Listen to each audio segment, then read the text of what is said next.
M'vin fon vidéo nan libre. M'vin fon vidéo parce que m'pa gagné m'a fait jodi. M'vin fon vidéo parce que dans moment là m'pa gagné sérieux m'a régler, m'vin parler des pays Haïti. Les m'a regarder quelques côté en Haïti qui tellement ça la fatra. Les m'a regarder devant cathédrale qui tourne en rag bois, on côté qui te gen la vie, on côté toute petite soyette t'a brassé. Les m'a regarder quantité fatra que moun yo vin à l'aise dans fatra dans la boue. M'vin fon vidéo sur ça pour m'vin dou 5 moyens pour un pays t'arrêter propre sans fatra, m'konne son temps m'vin perdu. M'pa parler de faisons yon, m'pa parler de gouiller sur TikTok, m'pa di bêtises, m'pa parler vieux mots qui gen pile tenten là dans yo, m'konne fait pas ici pas ça valait. Nous pas cultiver bon bagay encore. La plupart dans nous. Depuis c'est pas chawa pété, depuis c'est pas vidéo moun tout tourner qui prend la rue, depuis bah ça yo pas intéressé nous. Eh bien m'abdou c'est moyen si nous même on les pays d'Haïti ta vinn gen l'état là dedans ta vinn gen élection, nous ta demander candidat nous yo 5 bagay ça yo, nous ta dwe dire mais 5 moyens smog de nèg ma te bay pour yon pays rete propre. Premier moyen c'est peuple.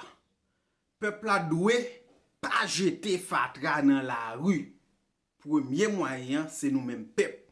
Deuxième moyen, doit gen moun ka bale la ria, nettoyer la ria.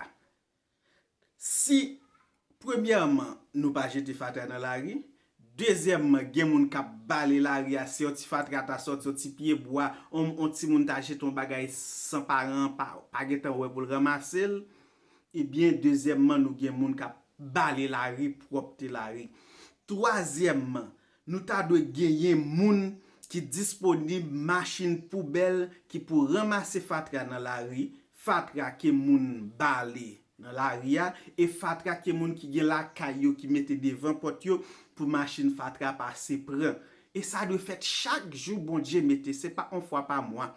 C'est pas l'idée et magistrat dit, c'est pas l'idée yon autorité dans zone nan di à la trop les bampe yon nèg la débouret vinn ramasser fatra ça non. Non.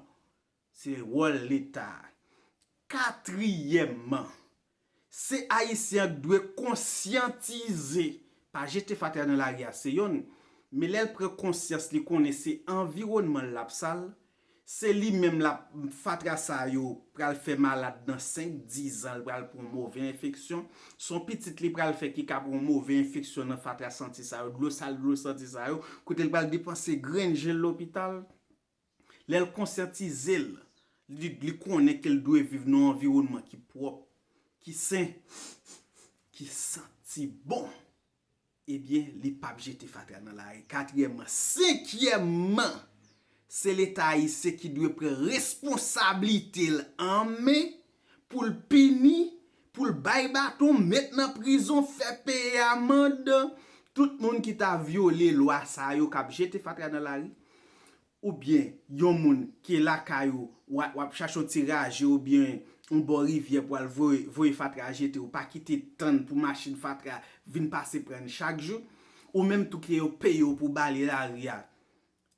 Ou ret coucher la ka ou ap dormir pour ap toucher, ni ou ni moun qui sous tête doit révoquer, emprisonner pour nous l'état secrètement l'état doit faire respecter la loi. Nous pas partager là. On connaît quelqu'un moun qui partager, gen moun sérieux toujours, mais on connaît ça va pas intéressant pile moun non. Sorti minorité oui parce que c'est pas bêtise.